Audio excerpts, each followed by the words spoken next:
The doctor stopped Masvidal versus Diaz due to a cut on Diaz, so Masvidal gets a third round TKO win. Both fighters agreed that they should run it back because it ended abruptly and they thought unnecessarily, but it was a very one-sided contest for all 3 rounds. Masvidal was landing big right hands in every round and landing hard body strikes. It's possible Diaz could have rallied and made a comeback in the last 2 rounds, but even still he would have needed a stoppage because he was already down 3-0, and Masvidal didn't look like he was slowing down, and there was no indication that things were gonna change. Wouldn't mind seeing Masvidal take on a guy like Leon Edwards next, or Colby Covington after the Usman fight. Nate could take on Dustin Poirier. The two were scheduled to fight in the past, and Dustin has been calling Nate out.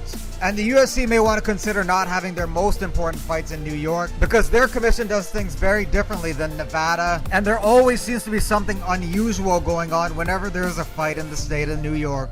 Stephen Wonderboy Thompson looked great in his fight versus Vicente Luque. His striking was sharp and accurate, and he seemed more aggressive than many of his fights where he's counter-striking. If Lawler and Ponzinibbio reschedule their fight, Thompson could take on the winner of that contest. Derek Lewis picked up a split decision win over Blagoy Ivanov. If Greg Hardy pulls off the upset over Alexander Volkov, then Hardy versus Lewis is the fight to make. Kevin Lee scored a sensational head kick knockout over Gregor Gillespie. Kevin says he wants to take on Islam Makhachev next, and that's a good one to make next. Corey Anderson TKO Johnny Walker in the first round. It's either him or Dominic Reyes next for a title shot versus Jones, or they could have Reyes versus Anderson to compete to figure out who's next for the title shot. Shane Burgos TKOs Makwan Amirkhani in round 3. Both Josh Emmett and Jeremy Stevens need a fight, so they could be potential opponents for Burgos.